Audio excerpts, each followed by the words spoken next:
Hi everyone, welcome to my YouTube channel. कैसे हैं आप लोग। जैसे कि आप देख पा रहे हैं, एक नए सेटअप के साथ मैं एक बार फिर आपके सामने आया हूं।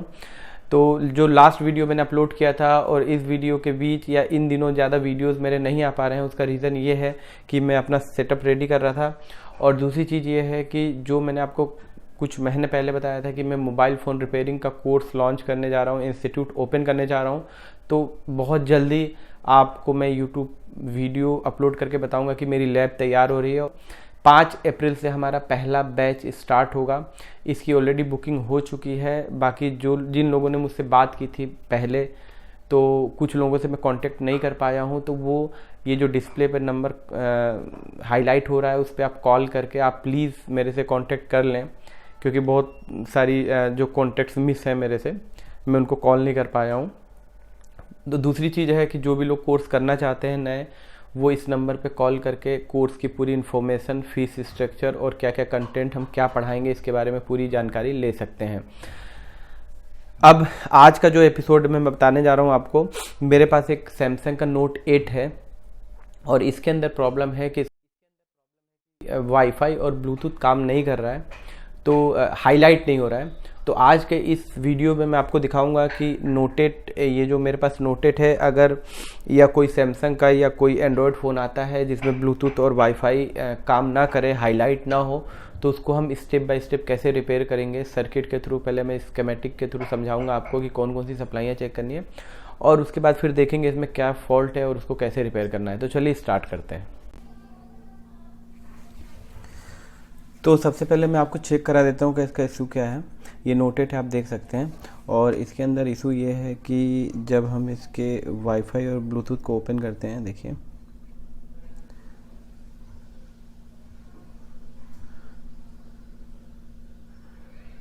ये देखिए, तो ये हाईलाइट नहीं हो रहा है। देखिए वाईफाई हाईलाइट नहीं हो रहा है, और जो हमारा ब्लूटूथ है वो भी प्रॉपर काम नहीं कर रहा है, ये भी हाईलाइट नहीं हो रहा है। मतलब इस फ़ोन के अंदर वाईफाई और ब्लूटूथ दोनों का इशू है। तो सबसे पहले देखिए, मैं आपको स्टेप बाय स्टेप बताता हूँ कि जब ऐसा कोई फॉल्ट आता है तो उसको हम कैसे रिपेयर करते हैं। तो मैं आपको थ्योरिकल प्लस प्रैक्टिकल दोनों बताऊँगा, ठीक है। तो सबसे पहले मैं बोर्ड को बाहर निकाल लेता हूँ, उसके बाद मैं आपको थोड़ा सा एक्सप्लेन करता हूँ इसको किस तरीके से करना है।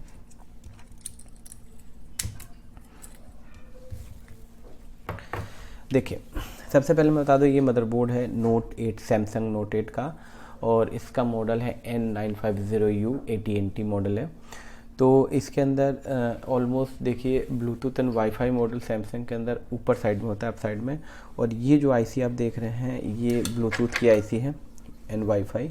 ये ब्लूटूथ और वाईफाई दोनों मॉडल सेम होता है इसका। देखिए ये ब्लूटूथ एंड वाईफाई आईसी है। तो देखिए, कभी भी अगर इस टाइप का फॉल्ट आता है तो हम डायरेक्ट आईसी को नहीं चेंज करते हैं या आईसी को डायरेक्ट नहीं निकालना होता है। सबसे पहले हम इसकी जो कोर सप्लाइयाँ होती है उनको चेक करेंगे, फिजिकली डैमेज चेक करेंगे, उसके बाद फिर आईसी पे काम करते हैं। तो उसके लिए सबसे पहले मैं आपको ना सर्किट चार्ट में इसका पूरा दिखाता हूँ कि इसको कैसे हम सप्लाइयाँ इसकी चेक करेंगे, और उसके बाद फिर हम देखेंगे आगे कैसे इसको रिपेयर करना है, ठीक है। तो सबसे पहले चलते हैं सर्किट चार्ट में। कि मैंने आपको पहले ही बताया हुआ था कि मैं सर्किट को स्टडी करने के लिए ZXW का पैड सॉफ्टवेयर यूज़ करता हूँ। बाकी आप मार्केट के हिसाब से अपने हिसाब से कोई भी सॉफ्टवेयर खरीद सकते हैं।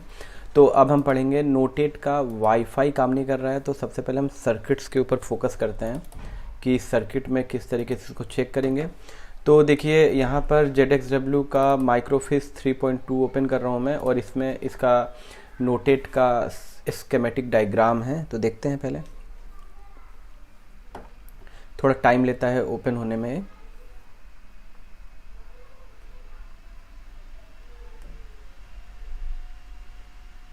ये देखिए, ये ओपन हो चुका है, और इसके अंदर हमारा मॉडल है सैमसंग। तो यहाँ पर हम आएंगे, सैमसंग पर क्लिक करेंगे, और सैमसंग पर क्लिक करने के बाद हमारा N सीरीज़ है, नोट सीरीज़ है सॉरी। तो नोट में नोट 8 है। तो यहाँ पर देखिए N950U मॉडल है हमारा, तो इस पर क्लिक करेंगे और सर्किट्स आपके सामने होगा कुछ ही टाइम बाद। तो ये सर्किट तो ओपन हो चुका है। तो इसके अंदर आप देखिए ये सीट वाइज दिया हुआ है कि किस में वाईफाई मॉड्यूल है। सीट 3 में वाईफाई मॉड्यूल दिया हुआ है। तो थोड़ा सा स्क्रॉल करेंगे, तीसरे पेज में आपको वाईफाई मॉड्यूल मिल जाएगा और ये तीसरा पेज आ गया और ये आप देख सकते हैं कि बीटी और वाईफाई का पूरा यहाँ पे सेक्शन दिया हुआ है। तो देखो, सबसे पहले मैं आपको एक चीज़ बताता हूँ। रिपेयरिंग जब भी करो ना, कोई भी चीज़ की रिपेयरिंग करो तो डायरेक्ट आईसी को हीट करना, आईसी को चेंज कर देना, आईसी को रिवॉल्व कर देना, this is not a good way. आपको स्टेप बाय स्टेप करना है। तो हम जब इंस्टीट्यूशन में हम आपको सिखाते हैं तो सेक्शंस के बारे में पहले बताते हैं कि कौन सा सेक्शन की कोर वोल्टेजेस कौन सी होती है और उसको कैसे चेक करना है। और जब आपका पूरे ट्रैक्स वोल्टेजेस ठीक हों उसके बाद ही आपको आईसी पे काम करना है। सपोज़ करो किसी आईसी को काम करने के लिए वीपीएस सप्लाई आ रही है 3.7 और वो सप्लाई मिसिंग है, तो आप 10 आईसी भी चेंज कर दोगे ना तब भी आपका सर्किट काम नहीं करेगा। तो ये चीज़ आपको ध्यान रखना है। इसीलिए मेरे हर वीडियो में आप देखना मैं सर्किट्स को पहले ओपन करता हूँ। जितना मैं प्रैक्टिकल पे फोकस करता हूँ उतना ही मैं सर्किट पे भी फोकस करता हूँ। तो आप देखिए ये वाईफाई जो मॉड्यूल है ये वाईफाई आईसी है। ये जो बड़ी वाली आप देख रहे हैं ये वाईफाई, कहीं भी वाईफाई और ब्लूटूथ का एक ही मॉड्यूल होता है। तो इसको मैं थोड़ा सा बड़ा करके मैं पहले ना आपको दिखाता हूँ कौन सी आईसी है। देखो हर आईसी के ऊपर इसका नंबर लिखा होता है। तो ये आईसी के देखो U3004। तो सबसे पहले ना मैं आपको मदरबोर्ड में दिखाता हूँ कि कैसे ढूंढेंगे कि कौन सी वाईफाई आईसी है। तो यहाँ पर लिखेंगे U3004, ये लिख लिया और एक बार इंटर करेंगे तो इसने सर्च किया आईसी और दूसरी बार जब इंटर करेंगे तो हम पहुँच जाएंगे अपने मदरबोर्ड में। ये है मदरबोर्ड मोबाइल फ़ोन का और आप आसानी से इसमें ढूंढ सकते हो कि आईसी कहाँ है। तो देखिए ये ब्लैक हो गया है। तो U3004 यही आपकी वाईफाई और ब्लूटूथ का मॉड्यूल है। तो इजीली आपने ढूंढ लिया। कोई भी फ़ोन में आप इस तरीके से आईसी को आइडेंटिफाई कर सकते हो मदरबोर्ड में। अब जैसे लाइट आईसी ढूंढनी है तो इस तरीके से आप ढूंढ सकते हो, पावर आईसी ढूंढना है तो इस तरीके से ढूंढ सकते हो, चार्ज आईसी ढूंढना है तो ढूंढ सकते हो। ये एक तरीका होता है, ठीक है। तो फिर हम चलते हैं वहीं पे। ये तो हमने आईसी ढूंढ लिया।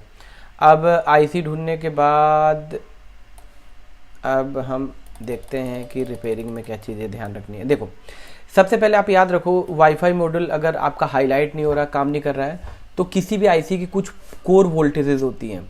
मतलब उस आईसी को काम करने के लिए कुछ इनपुट सप्लाईज होती हैं। तो उनको फर्स्ट प्राइमरी स्टेप में उनको चेक करना है कि वो इनपुट वोल्टेजेस आ रही हैं कि नहीं। अगर वो इनपुट वोल्टेजेस नहीं आएंगे तो फिर आईसी काम नहीं करेंगे। इसके अलावा आईसी को माइक्रोस्कोप के नीचे रख के आईसी के आसपास आपको ना देख लेना है कि कई बार कई कंपोनेंट टूटे होते हैं या जले होते हैं या फिजिकल डैमेज किसी तरीके के होते हैं, तो वो माइक्रोस्कोप में देखने के बाद पता चल जाते हैं। तो ये जो हम डायग्नोसिस जब फॉल्ट करते हैं उसका एक तरीका होता है। तो देखिए जब हम इंस्टीट्यूट में पढ़ाते हैं तो ये जैसे वाईफाई मॉडल है ना, इसका पूरा पिन की डिटेल्स, कौन कौन सी इसमें ट्रैक्स आते हैं सीपीयू से वटेवर जो भी बताते हैं। तो अभी मैं आपको ना मेन ट्रैक्स बताऊंगा, कोर ट्रैक्स, कि अभी वाईफाई नहीं काम कर रहा है तो किसको चेक करना है।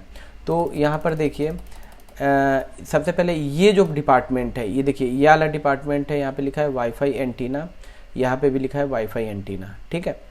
तो ये एंटीनास की पिन है। ये ट्रैक्स आपको तब चेक करने हैं जब वाईफाई तो काम कर रहा है लेकिन वाईफाई सिग्नल वेरी डाउन है। जैसे आप थोड़ा सा डिस्टेंस पे जाते हो तो वाईफाई का सिग्नल पूरा ख़त्म हो जाता है।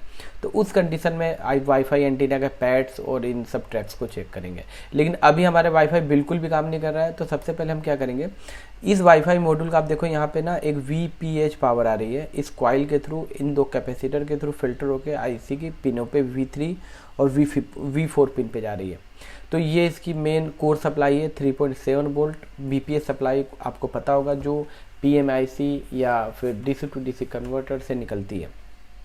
इसके बगल में एक सप्लाई और है VDD वाईफाई IO 1P8 यानी 1.8 वोल्ट की सप्लाई भी यहाँ पे इन कैपेसिटर के थ्रू ये आईसी के अंदर जाती है। और फिर PPH पावर भी इस आईसी के अंदर एक और ट्रैक है इसका। और इसके अलावा आप देख सकते हैं कि यहाँ पे VDD वाईफाई IO 1.8 वोल्ट की सप्लाई इन दो रेजिस्टेंस के थ्रू आईसी के अंदर जा रही है। और यहाँ भी देखो इन दो रेजिस्टेंस के थ्रू इन आईसी के अंदर जा रही है। तो प्राइमरी स्टेप यही होगा कि आप मेन वोल्टेजेस को चेक कर लो, ठीक है। अगर ये वोल्टेजेस आ रही हैं तो फिर हम आईसी को रिप्लेस करेंगे या रिवॉल्व करेंगे, ठीक है। तो मैं इन वोल्टेजेस को आपको और बाकी जो ट्रैक्स होते हैं इसमें और भी जो प्रोटोकॉल्स होते हैं, तो ये सब हम एक्सप्लेन क्लासेस में करते हैं कि इसकी और भी जो पिनें होती हैं, किन किन क्लॉक डेटा रीसेट की जो भी पिनें होती है कहाँ से कनेक्ट होती है, किस पिन के ख़राब होने से क्या क्या प्रॉब्लम्स आती हैं, तो काफ़ी लंबा चैप्टर है। तो अभी फ़िलहाल मैं अब आपको बोर्ड में दिखाता हूँ कि इन चीज़ों को कैसे कैसे आपको चेक करना है। तो इन कंपोनेंट्स को, जैसे कॉइल है, बीपीएस सप्लाई आ रही है इस कॉइल पे, और इस कॉइल के थ्रू होते हुए ये आईसी पे जाती है, तो इस कॉइल पे हम 3.7 वोल्ट चेक कर सकते हैं। इस कॉइल को भी ओपन के लिए चेक करना है, कई बार टूट जाती है कॉइल या कई बार ख़राब हो जाती है। तो मैं आपको इसको मदरबोर्ड में चेक करके बताता हूँ और फिर देखते हैं कि क्या होता है, इसमें वोल्टेजेस आ रही है कि नहीं आ रही है। ठीक है, अब हम वोल्टेजेस चेक करते हैं। तो मैंने आपको बताया था कि तो मैंने फ़ोन को अभी ऑन कर दिया है और मल्टीमीटर को मैंने DC 20 पर कर रखा है, और मल्टीमीटर की एक पिन प्रोब को मैं ग्राउंड लगा रहा हूँ और दूसरी प्रोब से चेक कर रहा हूँ, और हम देखते हैं कि वोल्टेजेस प्रॉपर आ रही है कि नहीं। तो ये जो वाईफाई मॉड्यूल आप देख पा रहे हैं ये वाला, ये इसके बगल में ये जो कॉइल लगी है ना, यहाँ पे VPH की सप्लाई आती है 3.7 वोल्ट की तकरीबन। तो आप देख सकते हैं मल्टीमीटर में 3.8 वोल्ट की सप्लाई यहाँ पे आ रही है। एक बार और चेक करके दिखाता हूँ मैं आपको, ये देखिए। उसके बाद ये जो यहाँ पे देखिए, एक बार और चेक करके दिखाता हूँ थोड़ा मल्टीमीटर, देखिए 3.8 वोल्ट आ रही है, और कॉइल के दूसरे पॉइंट पे भी आ रही है, मतलब कॉइल ठीक है, और ये वोल्टेज जा रही है आईसी के अंदर। और इसके अलावा ये जो कैपेसिटर्स लगे हैं ना यहाँ पे भी VPH सप्लाई आती है 3.8 वोल्ट की। मैं आपको दिखाता हूँ, ये देखिए यहाँ पे भी आती है, ठीक है। और ये जो छोटा वाला यहाँ पे कंपोनेंट लगा है, यहाँ पे 1.8 वोल्ट की सप्लाई आती है, वाईफाई 1.8 वोल्ट, ये भी आनी चाहिए। और ये जो रेजिस्टेंस आप देख रहे हैं, इन पे भी लगभग 1.8 वोल्ट की सप्लाइयाँ आती हैं। तो आप ये पूरी सप्लाइयाँ ये यहाँ पर चेक कर सकते हैं। और अगर कोई सप्लाई प्रॉपर नहीं आ रही है, देखिए सभी पे आ रही है ऑलमोस्ट, और रजिस्टर को भी चेक कर सकते हैं। तो मैंने चेक किया हुआ है, इन पे पूरी वोल्टेजेस प्रॉपर आ रही हैं। और अगर मैं वाईफाई मॉड्यूल को देखूं यहाँ पर, तो कोई भी ऐसे डैमेज नहीं दिख रहा है, कोई भी कंपोनेंट ऐसे डैमेज या उखड़ा हुआ नहीं है। तो अब हम इस वाईफाई मॉड्यूल को एक बार रिवॉल्व करके देखेंगे, क्योंकि पहले से तो बिल्कुल भी ये रिपेयर किया हुआ फ़ोन नहीं है, थोड़ा बहुत चेक किया हुआ है।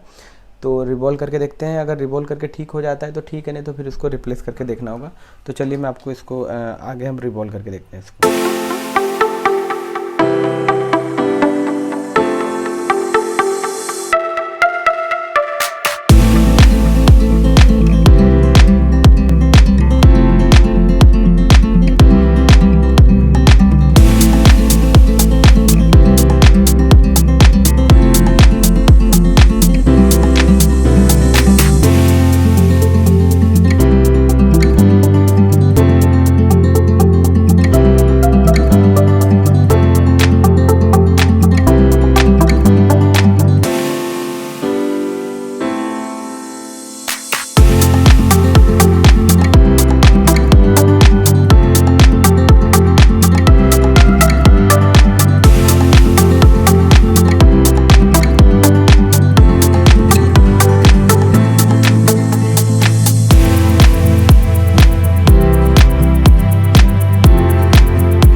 तो इस तरीके से देखा आपने कि हमने वाईफाई मॉड्यूल को रिवॉल्व किया है और अब देखते हैं कि ये रिवॉल्व करने के बाद हमारा फॉल्ट सही हुआ कि नहीं। अगर ठीक हो जाता है तो ठीक है, नहीं तो फिर उसको रिप्लेस भी करना पड़ सकता है।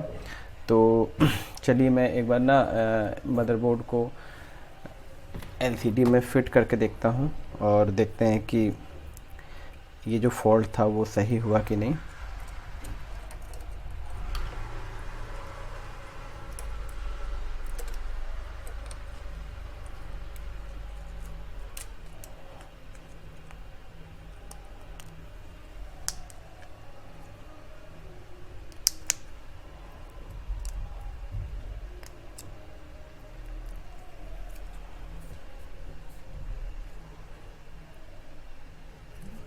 फ़ोन तो ऑन हो गया है, अब देखते हैं कि वाईफाई और ब्लूटूथ काम कर रहा है कि नहीं।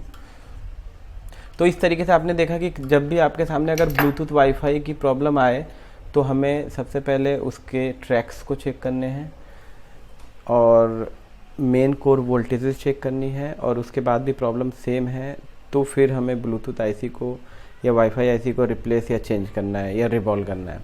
हमें डायरेक्ट उसको नहीं रिवॉल्व या चेंज करना है। तो देखते हैं।